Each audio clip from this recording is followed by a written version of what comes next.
Do you want to get out of here alive? I'm gonna hurt you.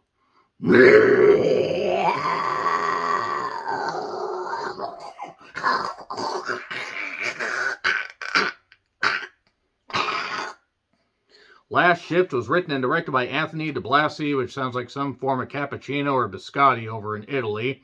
Sorry, that's just the first two things I thought of. He did movies such as Most Likely to Die, which featured a couple neat little kills, and I remember being kind of alright. Her Last Will, Extremity, and the upcoming Malum, M-A-L-U-M, is apparently a reimagining of this film from all the way back in 2015. I don't know why you need to reimagine something from 8 years ago, but maybe he wants to make this movie better with a bigger budget and bigger cast and a bigger location and bigger and better and bolder and bloodier and everything. I mean, I don't know, whatever. It's his vision. He can do what he wants. So, this film also was written by Scott Poyley, who also helped produce it. He's done TV, a movie called Exhumed. Speaking of exhuming, they're exhuming this idea to reimagine it, and also shorts. And this stars Juliana Harkavy. Hope I pronounced that right.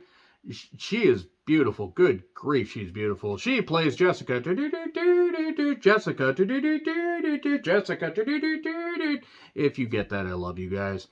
And Joshua McHale as John Michael Payman. Gee, that's kind of tipping the whole goddamn thing and making it obvious where it's going from the very beginning. So, Jessica, okay, I'll stop that, is a new officer. She takes a job working the last shift at a place that's going to be decommissioned. Well, an old prison that has some biohazardous waste that's going to be picked up by a cleanup crew. For some reason, it's there. I don't know why. That's never really exactly explained, but she's there to watch this stuff. Don't worry, there's no prisoners here. The phone calls are all being redirected over to the new precinct, and you'll come over to the new precinct tomorrow. You just got to work this last shift. Well, that doesn't exactly go well. Her dad used to be a cop. She got into being a cop. She talks to her mom once, and then goes on to her shift, and talks to her again later in the movie. And this movie's been out for 8 years, so this is all I'm going to say about the rest of it before I get into any spoilers. It turns out this prison houses a whole lot more than just biohazardous waste and strange electrical issues because the prison's about to be shut down. Well, holding cells and everything, and the door slamming and the stuff and the blah.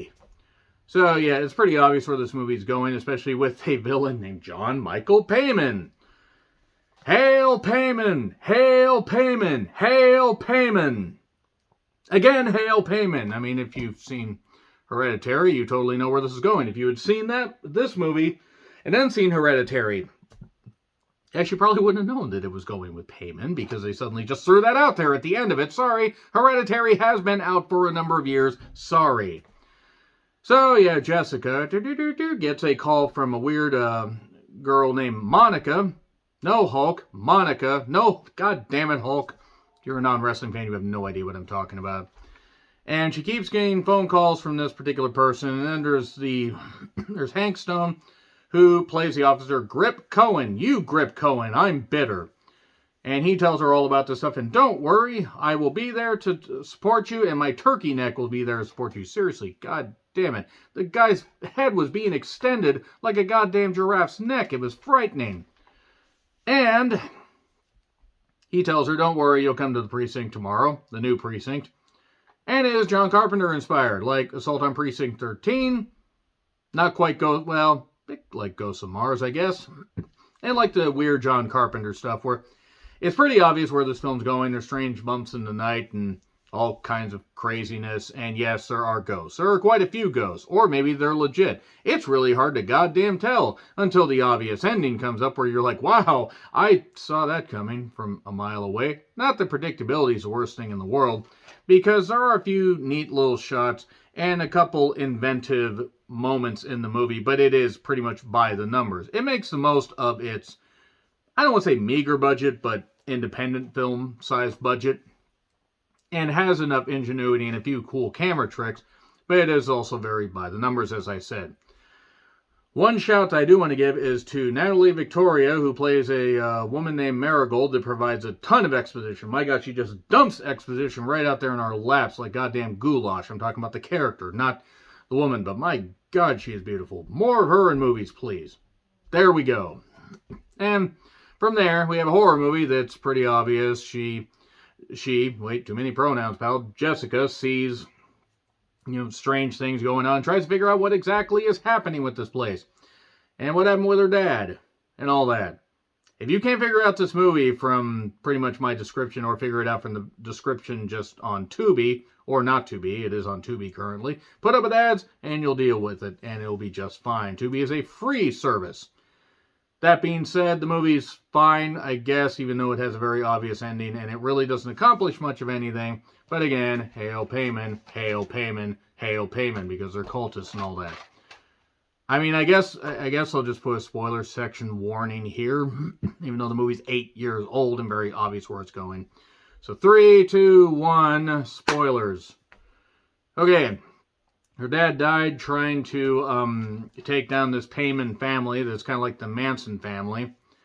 And she wanted to become a cop. The mother is trying to tell her, hey, maybe you shouldn't become a cop. It's not that you're not good, but you don't have to do this to prove yourself to your dad. And Cohen's pretty much losing his goddamn mind, but he can't get a grip. Ha, ha, ha, ha. And then there's a weird homeless guy that routinely shows up. He's pissing on the floor. She bashes him at one point with a club. Then another time, Monica keeps calling. She can't. First, she gives a little bit of information. It turns out this Monica was actually the last victim of the Payman family, and it's a ghost that's playing tricks with her, because of course it bloody is. Why wouldn't it be?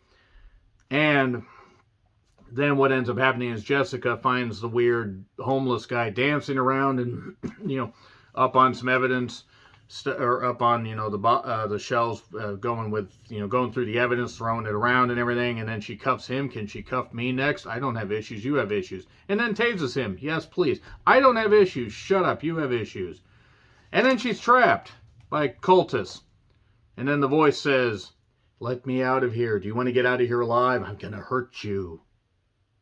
Okay? It turns out that this cult wasn't actually killed at the compound that they killed a bunch of people at.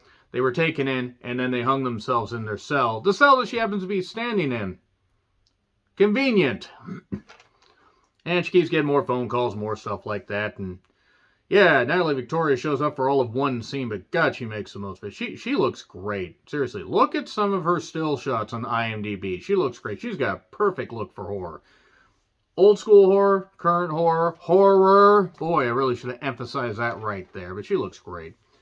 And then she even says she was in a holding cell next to them, and, pure evil painted those walls. Pure evil was spread across those walls. And oh my God, it's so bad. I would have thought they might have made her one of the cultists, but nope, she was just there to provide exposition. And that's Payman. Again, hail Payman. Hail Payman. If you've never seen Hereditary, by the way, watch it. Ari Aster had a hell of a goddamn debut. So, Payman, the King of Hell. We have, this biohazard crew people. They're calling and saying they're running behind. And she again calls for Monica. She calls the other people. This one officer shows up that clearly is dead. He said he was part of the force that was with his dad. That guy's dead, by the way, just so you know, because she's seen things, because she's clearly goddamn insane. And there you go. He ends up revealing that he's dead. She sees all these pictures on the floor after seeing a floating cultist, a floatus as it were, and these pictures catch fire. God damn it, General, I told General, Sergeant, I told you we shouldn't have soaked these goddamn things in kerosene. Well, Rookie, it seemed like the best way to store the evidence. So, Monica finally reveals that she's, a ghost. This one officer on the other line at the new precinct says she's been dead for over a year. She was the last victim. And then Jessica gets KO'd by somebody that happens to be a cultist that said, it should have been me. Damn it, Dolph Ziggler. What are you doing here? Get out of here. and she shoots herself in the head. And then she's trying to shoot at various people, and then Jessica gets her gun and decides to shoot at various cultists. They're all around wrapped in white sheets and saying, here, bitch, here, pig, all this stuff and whatever. And then she shoots somebody that's in the door that's going to shoot her. But then Officer Cohen shoots her. Now, why the hell would he do that? It turns out that she's gone completely insane. She's killed the biohazard crew. That's it. That's it. Oh, and she starts singing the weird song that they've been singing throughout the whole damn thing. And hail Payman, and hail Payman, and hail Payman, and hail Payman. Hail Payman. Last Shift is fine. I'll give it a C+. I don't generally, give grades to like older movies, even though this thing was only 8 years old. It's not bad. It has a few neat little ideas, but I mean, the ending's so obvious. So that's why I'm barely giving it a passing grade because of the effort. Let's see how Malum is. Maybe it's better. I mean, I hope it's not much worse, because this kind of was run-of-the-mill. Nevertheless, let me know your thoughts in the comments. Like, share, subscribe, Twitter handle in the description. I'm John Wetland. I'll see you soon.